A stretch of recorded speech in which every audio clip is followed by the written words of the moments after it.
Hello, you're welcome to another interesting edition of Your Image from this station. And this is Your Image, where we bring you topical issues that have to do with public relations practice in Nigeria and other contemporary issues.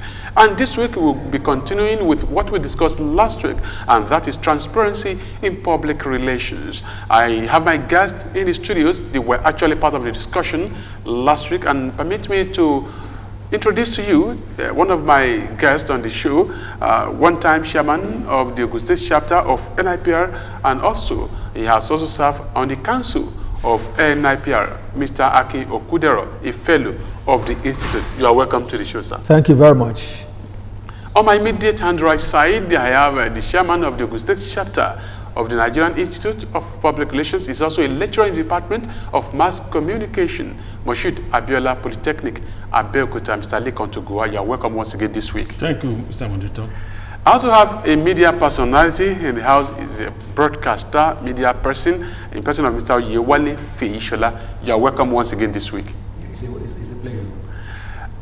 This week we want to continue with our discussion as we established last week, transparency in public relations. We want to go contemporary. Sir, let me ask, in what areas of human endeavors do we really need transparency? Let us start from there before we go to the global circle. Yeah, that question is very germane, and I'll be glad to illustrate the Singaporean experiment. Singapore was a third world country, and in fact, not well developed as Nigeria was in those days. And it came to pass that a leader emerged, and they came and brought to the fore three issues.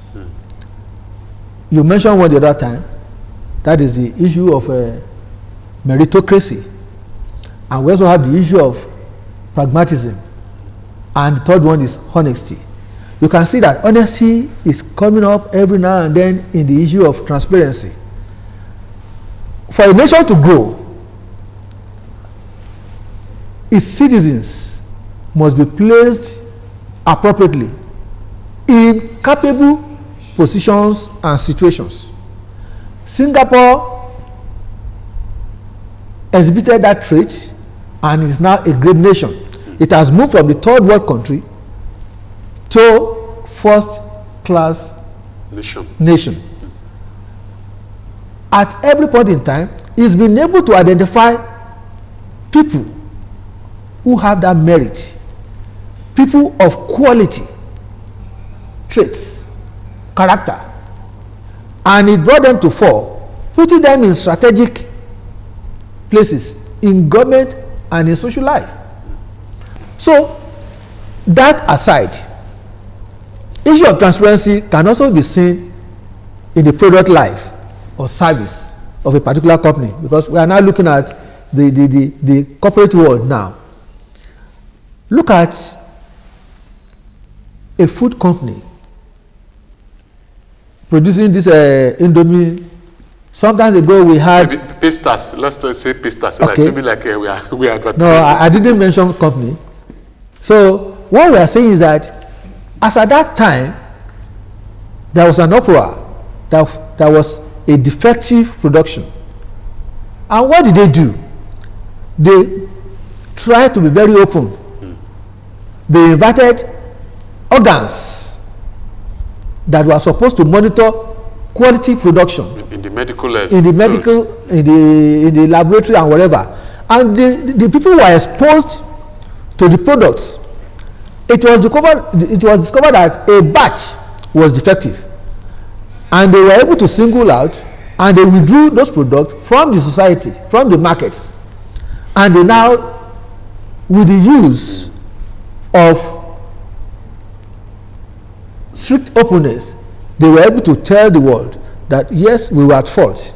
Admitting that you are at fault is one crucial thing, and then agreeing to mitigate the losses or the effects is another thing, and that is what is called responsibility. Thank you very much. Let me go back to Mr. Aliko Otogun. Last week you talked about transparency, public relations. And how do we, this is a new, I think it should be a new terminology or exploration.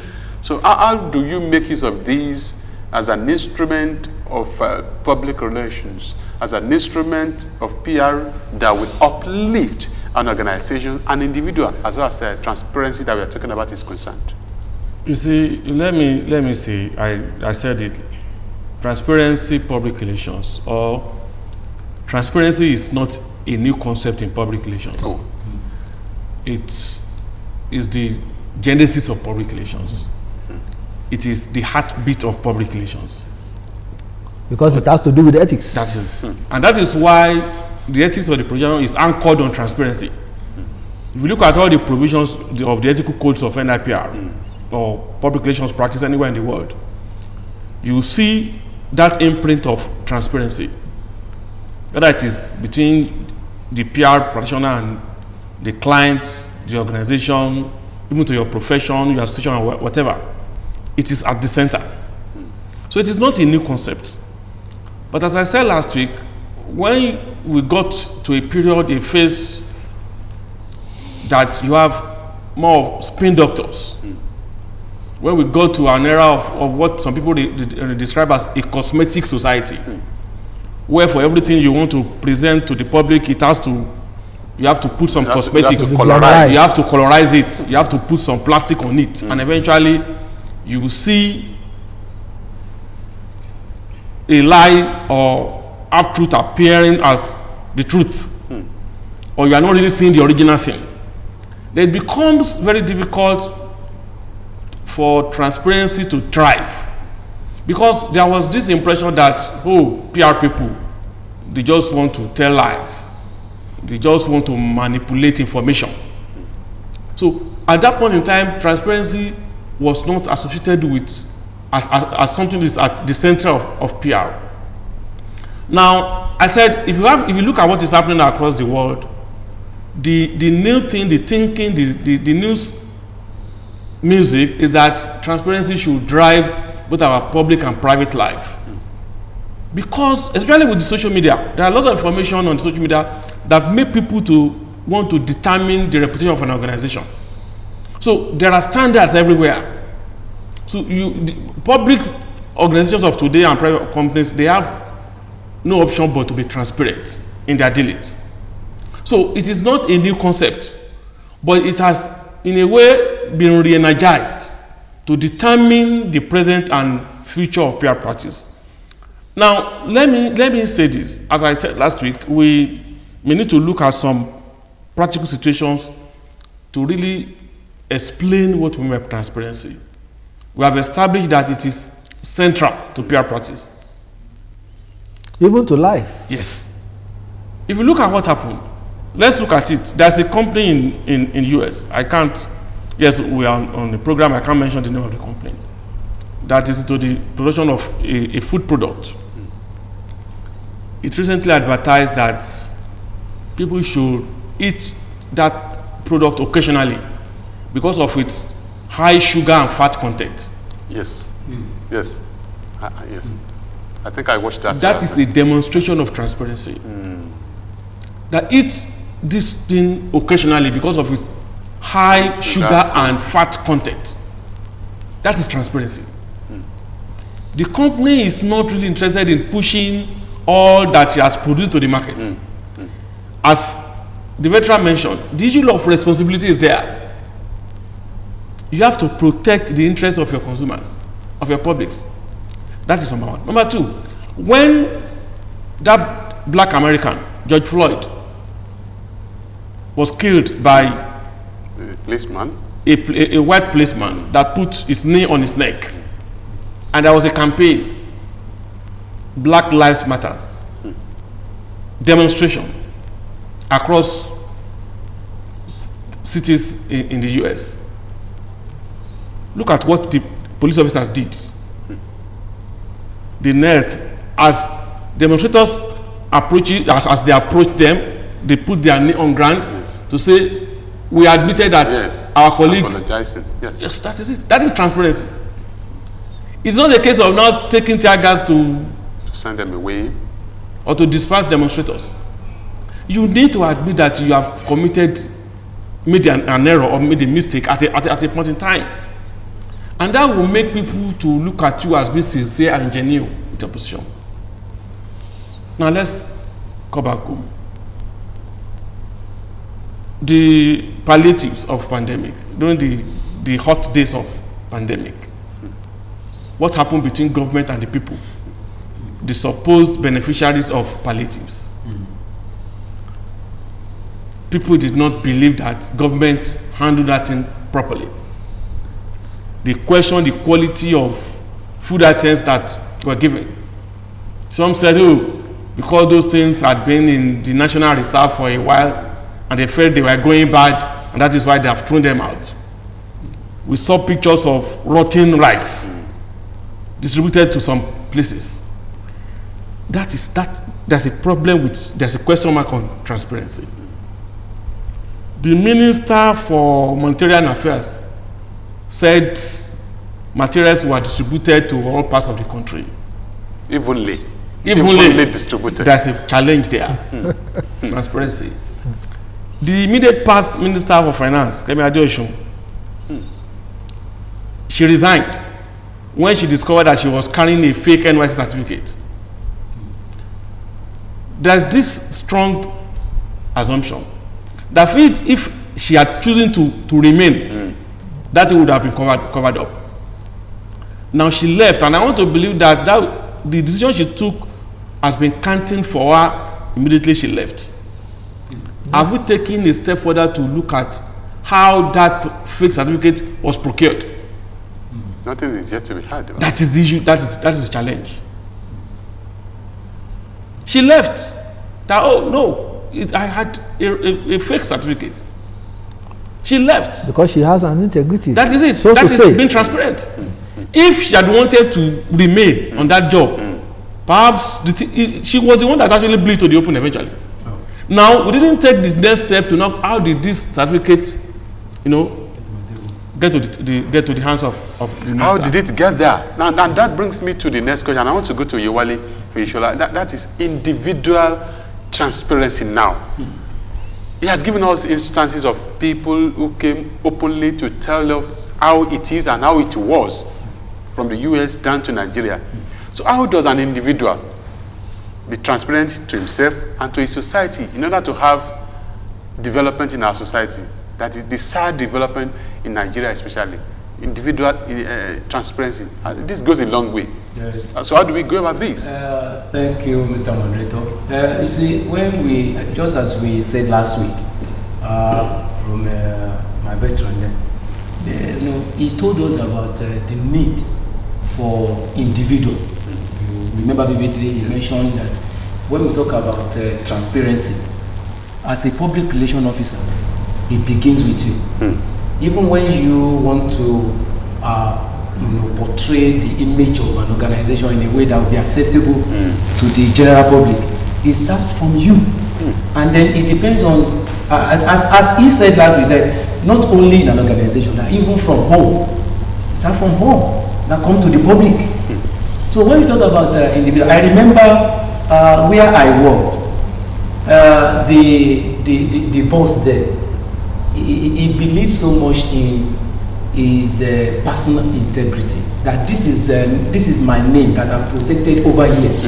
I wouldn't want anybody among you staff to just come suddenly and begin to display a kind of character that will make people to see that this is the school of this man. And then we remember how the school started.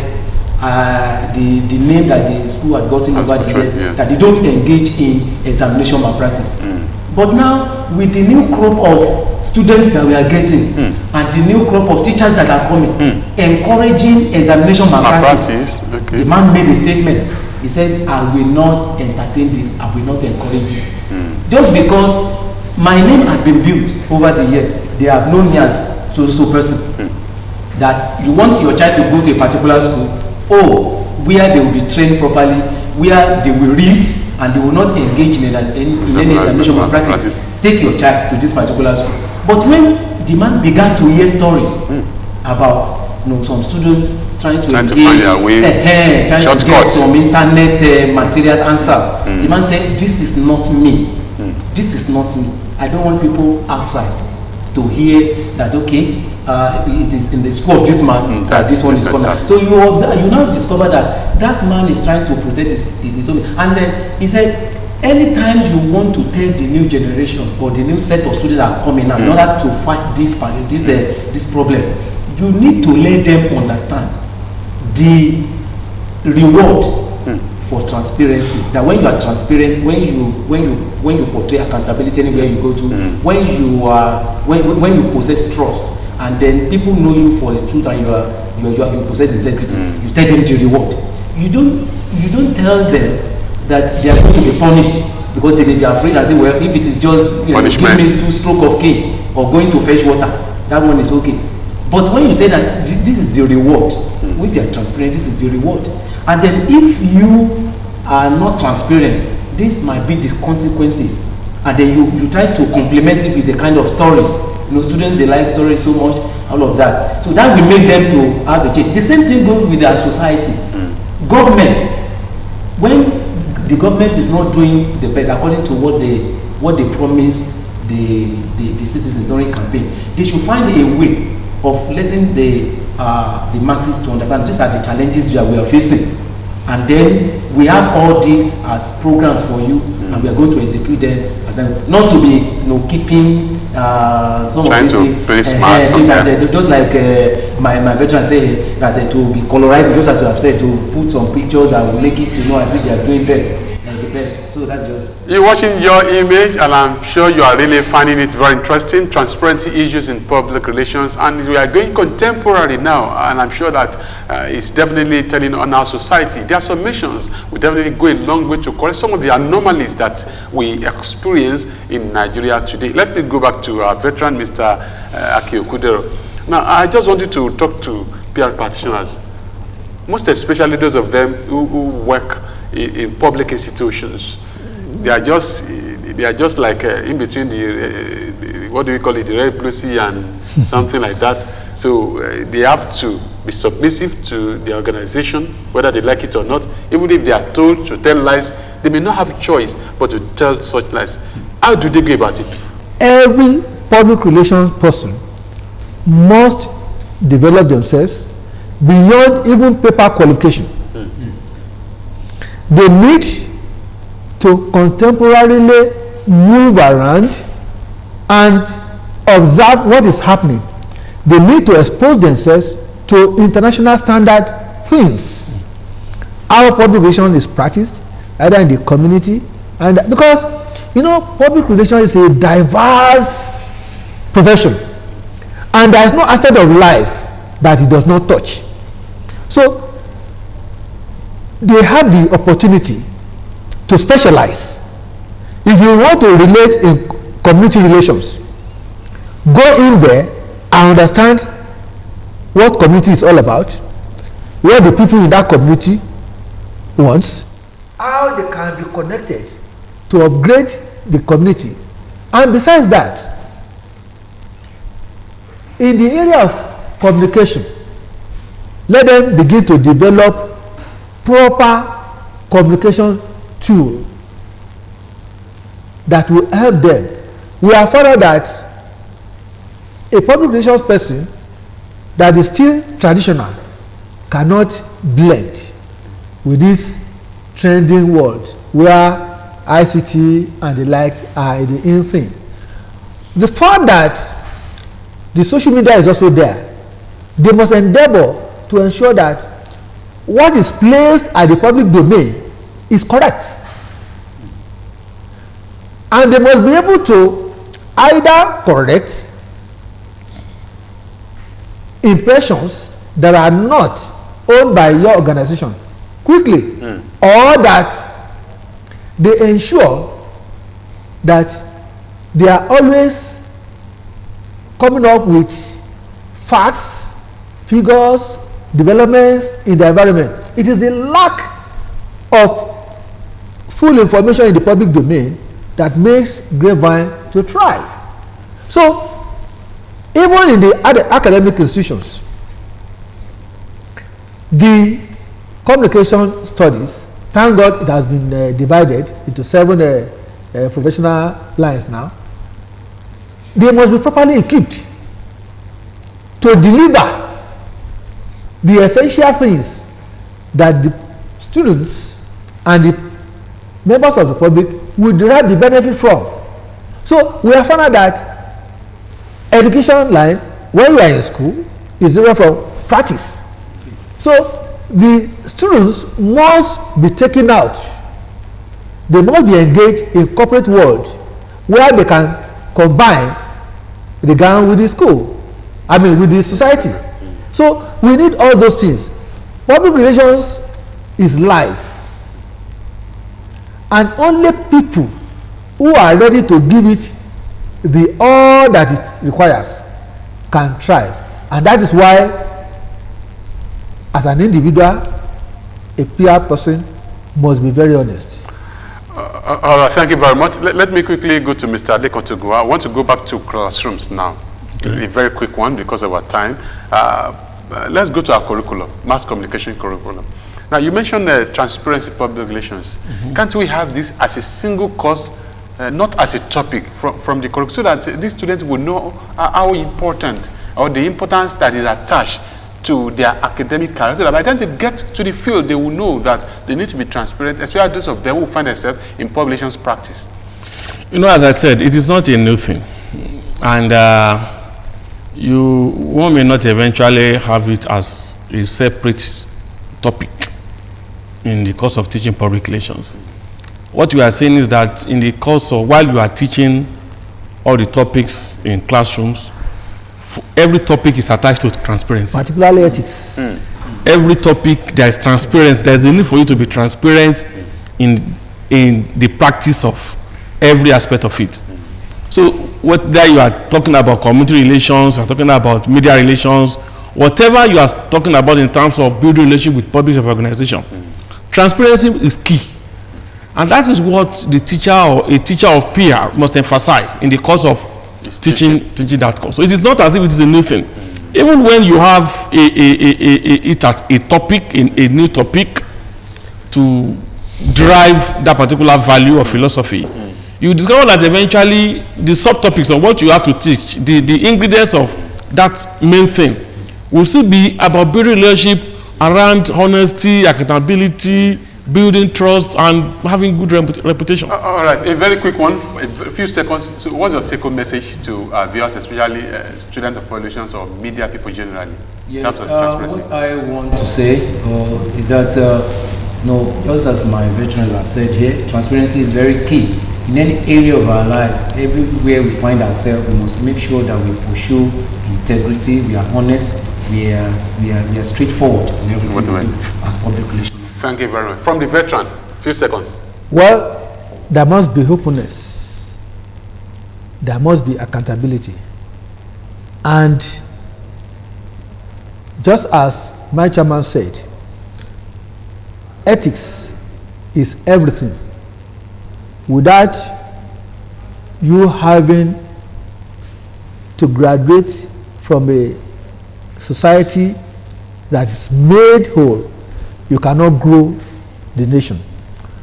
Thank you very much. Without ethical practice, there may not be what we call transparency in public relations. I want to say a very big thank you for being part of this show today. Don't forget to join us next week, God willing, for another well-packaged edition of Your Image. Let me thank Mr. Akin Okudare, Fellow of the Nigerian Institute of Public Relations, one-time Chairman of the Ogun State Chapter NIPR, and of course, he has also served on the Council of the NIPR in Nigeria. Thank you very much, sir. God's willing will always be here.